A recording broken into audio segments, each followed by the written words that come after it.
प्यारे बच्चों, मैं कंचन वर्मा राजकीय कन्या वरिष्ठ माध्यमिक पाठशाला लक्कड़ बाजार में भाषा अध्यापिका के रूप में कार्यरत हूँ।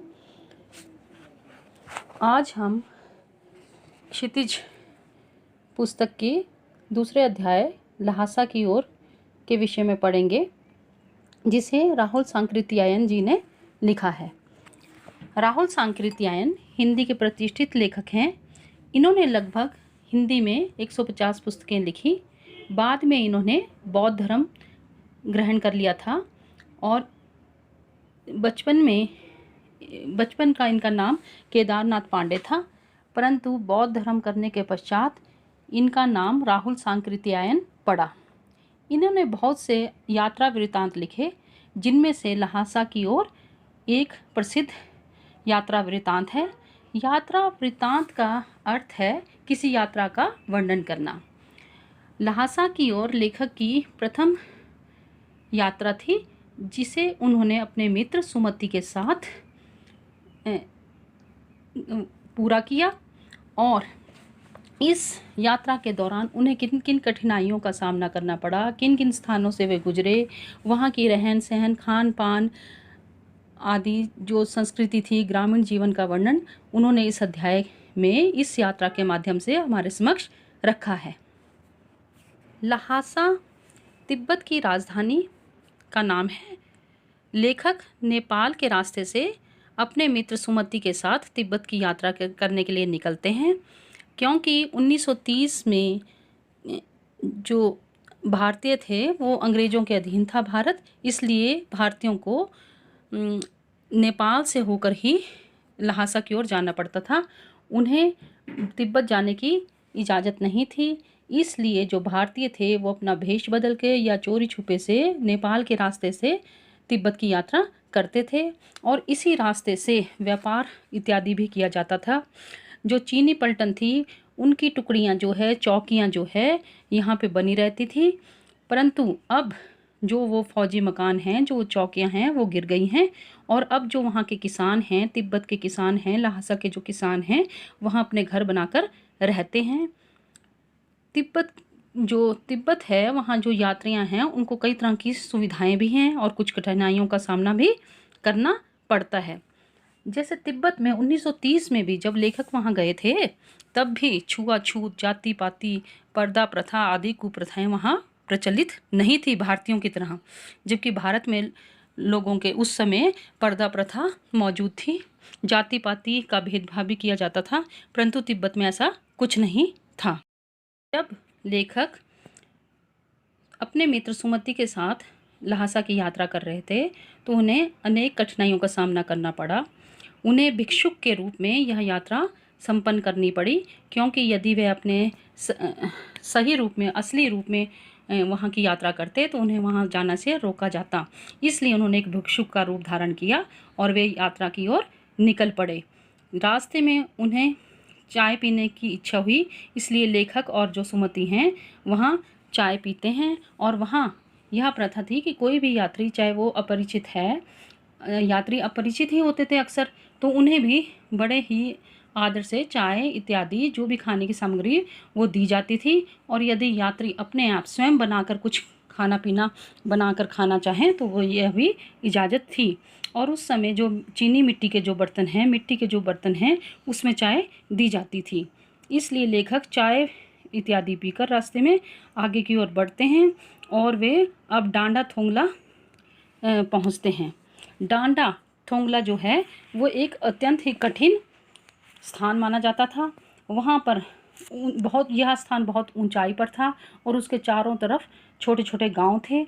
यह जो डांडा थोंगला जो स्थान है वो डाकुओं के लिए सुरक्षित स्थान था। क्यों था? क्योंकि यह ऊंचाई पर स्थित था और डाकू क्या करते थे, जो भी अपरिचित आता था उसको पहले मार देते थे और फिर जो भी उसके पास सामान होता था, जो भी माल लेकर वो यात्री वहाँ से जाते थे, उसे लूट लेते थे। इसलिए जो लेखक था वो भीखमंगों के वेश में, और उनके मित्र सुमति भी भीखमंगों के वेश में फटे पुराने कपड़े पहनकर वहाँ से निकलते हैं, ताकि उन्हें डाकू पहचान ना लें और कोई लूटपाट ना करें। ये जो रास्ता था वो बहुत ही दुर्गम था, पहाड़ी था, निर्जन था, इसलिए जो लेखक हैं और सुमति अपनी यात्रा के दौरान थक जाते हैं।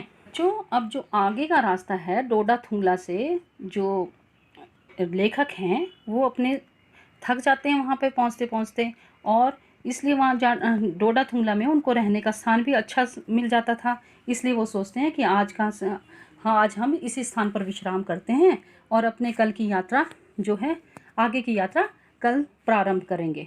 इसलिए लेखक सुमति को कहता है कि आज यहीं विश्राम करके कल हम आगे की ओर निकलेंगे, इसलिए आप 2 घोड़ों का प्रबंध कर दें ताकि कल की यात्रा सुगमता से पार की जाए। क्योंकि उन्हें कोई भारवाहक होते हैं जो भार उठाने वाले नहीं मिल रहे थे, इसलिए उन्होंने वहीं रहना उचित समझा। अगले दिन जब वो अपनी यात्रा प्रारंभ करते हैं, लेखक, राहुल जी और उनके मित्र सुमति, तो धूप चढ़ गई थी, दिन का समय हो गया था। इसलिए जो सर्दियों की जो धूप है, पहाड़ों में जो धूप होती है वो बहुत तेज होती है, और उससे जो है लेखक को पसीना आ रहा था, उनके मित्र को भी। साथ में ही जो उन्होंने पीठ पे सामान भी लादा हुआ था, इसलिए वो बहुत थक रहे थे। चढ़ाई बहुत कठिन थी, परंतु जो उतराई है, जब चढ़ने का रास्ता होता है उसमें सांस फूलता है ना, तो वो कठिन लगता है। परंतु उतराई जो होती है, जब उतराई का रास्ता आ रहा था, वो सुगमता से, आसानी से, सहजता से वो उतराई उतर जाते हैं। और आगे जब लेखक जाते हैं तो वो घोड़े में जब यात्रा कर रहे होते हैं, तो जो सुमति होता है मित्र लेखक का, उनका जो घोड़ा है वो आगे निकल जाता है, परंतु लेखक का घोड़ा पीछे रह जाता है। क्योंकि लेखक का घोड़ा जो था वो थोड़ा सुस्त था, धीरे धीरे चल रहा था, और जो लेखक थे वो बहुत ही विनम्र स्वभाव के थे, इसलिए वो घोड़े पर प्रहार भी नहीं कर रहे थे। और कुछ समय पश्चात लेखक को आभास होता है, इस बात का ज्ञान होता है कि वो तो रास्ता भटक गए हैं और उनका मित्र सुमति आगे निकल गया है। इसलिए वो किसी राही से जब रास्ता पूछते हैं तो उन्हें पता चलता है कि वो गलत रास्ते पे आ गए हैं। इसलिए वो जब फिर वापस मुड़ते हैं तो उन्हें कुछ समय लग जाता है सुमति के पास पहुंचने के लिए। जैसे ही वो सुमति के पास पहुंचते हैं, सुमति एक पत्थर पर बैठे विश्राम कर रहे होते हैं और वे उनसे नाराज़ होते हैं लेखक से। परंतु जब लेखक उन्हें बताते हैं कि भाई मेरा इसमें कोई दोष नहीं है, ये तो घोड़ा बहुत सुस्त था और हम रास्ता भटक गए थे, इसलिए देर हो गई, वो माफ़ी मांगते हैं। तो जो सुमति है वो उसकी नाराज़गी दूर हो जाती है और वो फिर से अपनी यात्रा प्रारंभ करते हैं। लंकोर की ओर चलते हैं। जो लंकोर है, लंकोर पहुंच जाते हैं। वो सच लंकोर की ओर चले थे, वो वहाँ से कहाँ से डांडा थोंगला से लंकोर की तरफ चल रहे थे, और वो लंकोर पहुंच जाते हैं और वहाँ पे भी उनको ठहरने के लिए अच्छा स्थान मिल जाता है। और पहले जब वो डांडा थोंगला में पहुंचे थे तब भी सुमति के कारण लेखक को ठहरने का अच्छा स्थान मिल गया था, क्योंकि लेखक के मित्र के बहुत से जान पहचान वाले लोग वहाँ रहते थे, भिक्षु इत्यादि, जो उनको सुमति को जानते थे। क्योंकि लेखक तो पहली बार इस यात्रा में आए थे, परंतु जो उनके मित्र हैं वो वहाँ पर उनका आना जाना लगा रहता था, इसलिए सभी लोग उनके परिचित थे। इसलिए उनको ठहरने में कोई आपत्ति नहीं होती, कोई मुश्किल नहीं होती। अब इसके बाद लेखक जो हैं वो इसके बाद वो तिंगरी के पहाड़ों पर जाते हैं, और तिंगरी के पहाड़ जो हैं उसके बीच में एक समतल स्थान होता है, उस टापू पर पहुंचते हैं। टापू ऐसा स्थान होता है जो पहाड़ों से घिरे हुए स्थान के बीच में जो समतल स्थान होता है वो टापू होता है। वो टापू पर पहुंचते हैं जिसे तिंगरी समाधि गिरी के नाम से भी जाना जाता है। वो एक ऐसी पहाड़ी पर पहुंचते हैं, ठीक है, जिसका नाम होता है तिंगरी समाधि गिरी। यहाँ पर उन्हें बहुत अच्छा महसूस होता है, और यहाँ पर जो सुमति हैं उसके बहुत से यजमान थे। यजमान जैसे हम किसी पंडित जी से पूजा करवाते हैं, तो पंडित जी के लिए हम जो पूजा करवा रहे हैं हम उनके यजमान हुए। वैसे ही जो सुमति थे वो बौद्ध धर्म के थे, और वो जिन लोगों के लिए वो धार्मिक पुस्तकें इत्यादि ले जाते थे वो उनके यजमान थे। अब ये लोग बौद्ध धर्म में कपड़े की छोटी छोटी टुकड़ियों में क्या होता है, छोटी छोटी बत्तियों जैसे में धार्मिक बातें लिखी जाती हैं, वो उसे अपने यजमानों को देते थे। इसलिए जो लेखक है उन्हें बोलते हैं सुमति को कि यदि तुम अपने आसपास के गांव में अधिक घूमोगे तो हम अपनी मंजिल तक नहीं पहुंच सकेंगे, समय पर हम लहासा नहीं पहुंच पाएंगे। और वे सुमति को कुछ पैसे देने का आश्वासन भी देते हैं कि मैं लहासा पहुंचकर तुम्हें कुछ पैसे दे दूंगा ताकि तुम्हें पैसों की कमी महसूस ना हो। तो सुमति उनकी बात मान जाते हैं। जो लेखक और उनके मित्र सुमति होते हैं वे लंकोर से आगे की ओर बढ़ते हैं और अब वे नमसे नामक जो भिक्षुक होते हैं शंकर विहार में जहाँ रहते थे, वो शंकर विहार की ओर चलते हैं जहाँ नमसे नामक जो भिक्षुक थे उनसे उनकी भेंट वार्ता होती है।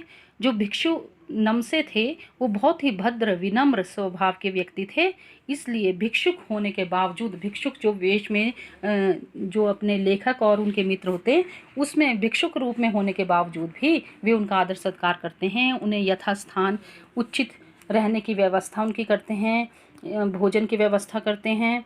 और जब लेखक उनके पुस्तकालय को देखते हैं तो वहाँ वो लगभग 103 पोथियाँ जो बौद्ध धर्म की होती है, बौद्ध जिसमें बुद्ध वचन की जो हस्तलिखित हाथ से लिखी हुई प्रतियाँ होती हैं, उनको देखकर लेखक का मन होता है कि मैं यहीं पर कुछ समय व्यतीत करूं ताकि मुझे जो बौद्ध धर्म है उसका ज्ञान प्राप्त हो। और उसी के लिए वो लहासा की ओर आए थे। तिब्बत की यात्रा लेखक ने इसीलिए प्रारंभ की थी ताकि वो बौद्ध धर्म के बारे में अधिक से अधिक जान सके, क्योंकि अभी लेखक को 1930 के में ही बौद्ध धर्म की शिक्षा उन्होंने ग्रहण की थी और बौद्ध धर्म का ज्ञान वो अधिक से अधिक प्राप्त करना चाहते थे। इसलिए वे सुमति को आसपास के गांव में जाने की यहाँ इजाज़त दे देते हैं ताकि वे एकांत में एकाग्रचित्त होकर जो बौद्ध धर्म की शिक्षा ग्रहण कर सकें। और अंत में क्या होता है, 3-4 दिन रहने के पश्चात जो लेखक हैं भिक्षु नमसे से विदा लेकर अपने मित्र के साथ अपने पीठ पर सामान लादकर अपने घर की ओर रवाना हो जाते हैं। तो बच्चों, आशा करती हूँ कि आपको लहासा की ओर जो यात्रा वृत्तांत है ये अच्छे से समझ आ गया होगा। अब आपके लिए आवश्यक बात यह है कि जो जिन स्थानों का इसमें वर्णन किया गया है उन स्थानों को आपको याद करना होगा। संक्षेप में यही है कि वहाँ छुआछूत पर जाति प्रथा, पर्दा प्रथा इत्यादि की का भेदभाव नहीं किया जाता था लहासा में। तिब्बत में 1930 में भी। और जो पुलिस टुकड़ियाँ थीं वो क्या थी, अब किसानों के रहने के स्थान बन गए थे, घर बन गए थे। और जो डाडा थुंगला है और लंकोर है, तिंगरी है, इन गांवों का वर्णन किया गया है। और हाँ, एक बात और कि वहाँ जो किसानों जो ज़मीनें थी वो जागीरदारों के पास होती थी, जमींदारों के पास होती थी। जो छोटे दर्जे के किसान होते थे, गरीब किसान होते थे, वो अपनी जो भूमि है वो जमींदारों के पास उनके पास जैसे होती थी और वहाँ वो उनके खेतों में काम करते थे और उनसे उनको जो पैसा मिलता था उससे वो अपना गुजर बसर करते थे। ये मुख्य बातें आपको याद रखनी है ताकि आपका जो यह अध्याय है वो आपको अच्छे से याद हो।